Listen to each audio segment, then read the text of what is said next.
매해 한국을 찾은 외국 기자들이 공통적으로 감탄하는 부분이 있습니다. 모든 것이 신속하게 이루어지는 한국에서는 인터넷 속도에서 행정 처리, 은행 업무, 음식 배달, 택배까지 느린 것이 거의 없는데요. 하지만 그런 한국에서 유일하게 느리게 작동하는 것이 하나 있죠. 그것은 바로 에스컬레이터입니다. 최근 한국을 방문한 저명한 기자가 한국의 에스컬레이터를 보고 평소 알던 한국과는 다른 모습에 놀라며 한동안 말문이 막혔다고 하는데요. 그 기자는 미국으로 돌아가면서 한국의 에스컬레이터에 대해 이야기하며 칭찬을 아끼지 않았죠. 이게 대체 무슨 상황인지 저와 함께 알아보실까요? 전 세계적으로 에스컬레이터 관련 사고가 계속해서 발생하고 있습니다.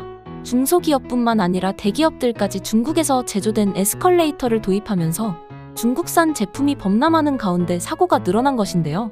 많은 중국산 에스컬레이터 제조업체가 하자 보증 기간이 지나면 사라지기 때문에 고장이 나도 고장난 부품을 제대로 확보하기 어렵다는 문제가 있다고 합니다. 하지만 최근 한국의 한 에스컬레이터가 큰 주목을 받았습니다. 어마무시한 길이에도 불구하고 10년간 무사고를 기록하고 있는 에스컬레이터, 바로 대구도시철도 청라언덕역의 에스컬레이터입니다. 이곳에 있는 에스컬레이터는 우리나라에서 가장 긴 에스컬레이터로 알려져 있는데요. 한 구간의 길이가 무려 60m에 달하며 이 높이는 아파트 10층의 높이와도 같죠. 2015년부터 운행된 이 엄청난 길이의 에스컬레이터에서 단 한 건의 사고도 없었던 이유는 과연 무엇일까요? 당연하게도 바로 철저한 안전관리 덕분입니다. 직원들은 아무도 시키지 않은 일이지만 법으로 지정된 횟수보다 더 자주 점검을 진행하고 있으며 CCTV 장비 또한 최신식으로 설치해 시민들의 안전에 최선을 다하고 있습니다. 게다가 유지보수 담당 직원이 항상 상주하여 문제가 발생하면 즉시 수리가 이루어진다고 합니다. 그러나 무엇보다도 무사고의 가장 큰 주요 원인은 에스컬레이터 속도에 있었습니다. 한국의 지하철 에스컬레이터는 다른 나라와 비교했을 때 속도가 느린 편입니다. 일반적으로 우리나라의 지하철이나 쇼핑몰에서 사용되는 에스컬레이터는 분속 30m, 초속 0.5m의 속도로 유지되며 최대 속도는 분속 40m, 초속 0.66m로 설정되어 있는데요. 그에 반해 러시아 모스크바 지하철 에스컬레이터는 분속 50m, 초속 0.83m, 런던과 홍콩 지하철 에스컬레이터는 분속 45m로 한국보다 1.5배나 빠릅니다. 유럽과 일본, 싱가포르 역시 비슷한 속도를 유지하고 있으며 심지어 홍콩 같은 경우는 출퇴근 시간에 시내의 에스컬레이터 속도를 외곽의 에스컬레이터보다 높여서 혼잡을 줄이는 방식을 택하고 있죠. 그러나 한국은 빨리빨리 문화의 원조격인데요. 왜 한국은 다른 건 다 빠르면서 에스컬레이터 속도만 느린 것일까요? 바로 빠른 속도에 적응하지 못하는 노약자나 어린이가 사고를 당할 위험을 방지하기 위함입니다. 그러나 외국에서는 속도가 빨라지면 에스컬레이터에서 굳이 뛰거나 걸을 필요가 없어지므로 오히려 안전사고가 줄어든다는 주장인데요. 실제로 한국을 방문한 CNN 대표 앵커 리처드 퀘스트가 한국의 느린 에스컬레이터를 경험하고 이를 취재한 방송이 전 세계적으로 큰 반응을 불러일으켰습니다. 리처드 퀘스트는 방송에서 이렇게 말했는데요. 지난 4월, 저는 퀘스트 월드 오브 원더라는 여행 프로그램을 촬영하기 위해 한국을 방문했습니다. 이 프로그램을 통해 여러 나라를 여행하며 음식과 문화를 탐방해왔지만 이번 한국 편은 유독 기대가 더 컸습니다. 하이브의 방시혁 사장을 인터뷰하는 일정 외에도 한국의 고유한 정체성을 찾기 위해 다양한 전통 문화를 체험하는 기회를 가졌습니다.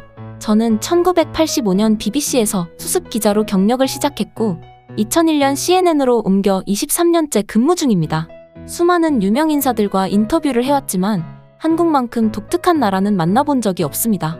특히 한국의 현재와 과거가 동시에 공존하는 대표 문화유산인 경복궁을 방문했을 때 왜 전 세계의 젊은이들이 한국에 열광하는지를 조금이나마 이해할 수 있었습니다. 한국은 빠르고 빠른 도시입니다. 그런데 경복궁역을 둘러보던 중 유난히 느리게 움직이는 에스컬레이터가 눈에 들어와 궁금증을 자아냈습니다.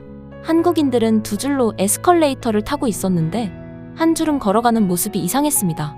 아니 어차피 저렇게 걸어 올라갈 거면 굳이 속도를 더 높이지 않는 이유가 무엇일까 궁금했죠. 서울도시철도공사에 문의한 결과 그 답변은 놀라웠습니다. 바로 한국의 느린 에스컬레이터 속도는 약자들을 배려하기 위한 것이었습니다. 속도를 높이면 더 많은 사람을 빠르게 이동시킬 수는 있지만 그만큼 안전사고의 위험도 커진다는 것입니다. 사실 저는 처음엔 전력 절감을 위해 속도를 느리게 조정한 것이 아닐까 생각했지만 그것은 저희 멍청한 추측이었죠. 그들은 정말로 시민의 안전 하나만을 최우선으로 고려한 것입니다. 생각해보면 한국의 에스컬레이터 속도 제한은 매우 현명한 선택 같았습니다.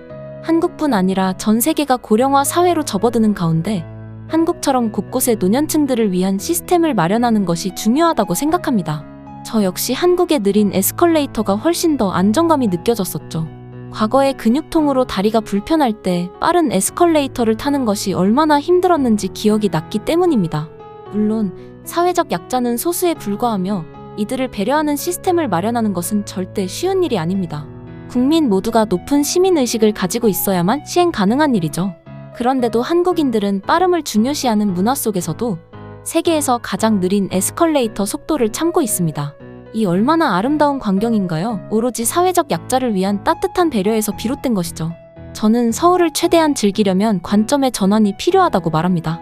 이 도시는 전통과 현대가 결합되어 있으며 빠름과 느림이 조화를 이루고 있는 뉴트로 문화를 가진 도시입니다. 많은 외국인들이 한국의 뉴트로 문화를 직접 경험해 보기를 권하고 싶습니다. 분속 25m와 30m의 차이는 20대에서 50대까지의 사람들에게는 큰 차이가 아닐 수 있습니다. 그러나 신체적 능력이 급격히 저하되기 시작하는 노년층부턴 분당 5m의 차이가 매우 큰 의미로 다가올 수 있죠. 실제로 한국의 느린 에스컬레이터에 깊은 인상을 받은 외국인들이 SNS에 다양한 댓글 반응들을 남겼습니다. 저도 어렸을 때 다리를 다쳐서 목발을 짚고 다닐 때 에스컬레이터에 박자를 맞춰 타는 게 어려웠던 기억이 있습니다. 우리 미국의 에스컬레이터가 한국과 같았다면 얼마나 좋았을까요? 한국은 배려의 나라네요. 에스컬레이터는 편리하지만 동시에 위험합니다. 한국처럼 속도를 낮추는 것이 안전에 더 나은 선택 같아 보입니다. 나도 작년에 한국에 여행 간 적이 있었는데 정말 모두가 약속이라도 한 듯 바쁜 사람들을 위해 오른쪽으로 자리를 비켜주더라고. 한국의 배려는 세계 최고야. 다른 사람들은 한국인들이 그저 성질만 급할 것이라 오해하곤 하지. 그러나 전혀 아니야. 내가 한국에 6개월 동안 살아본 결과 한국인들은 다른 사람들에게 민폐 끼치는 것을 누구보다도 싫어한다는 걸 알게 되었어. 서울시는 한때 지하철 에스컬레이터 속도를 높여달라는 많은 시민들의 요청을 받은 적이 있었습니다. 사람이 혼잡한 출퇴근 시간대만이라도 속도를 조금만 높여달라는 요청이었죠. 그러나 국립기술품질원에서는 앞으로도 속도를 높일 계획이 없다고 못을 박았는데요. 지하철의 에스컬레이터는 수송량을 늘리기 위한 것이 아닌 모두가 좀 더 편리하게 올라갈 수 있도록 설치한 것이기 때문입니다. 특히 거동이 불편한 약자들을 위해 설치된 것인데 속도가 너무 빨라 불편해진다면 그 목적이 사라지겠죠. 이제는 안전성으로도 으뜸으로 인정받는 한국이 너무나도 자랑스럽습니다. 앞으로도 더욱 안전한 대한민국이 되기를 바라면서 오늘 준비한 내용은 여기서 마치도록 하겠습니다. 항상 시청해주셔서 감사합니다. 구독과 좋아요 한 번씩만 부탁을 드리면서 이상 대한TV였습니다.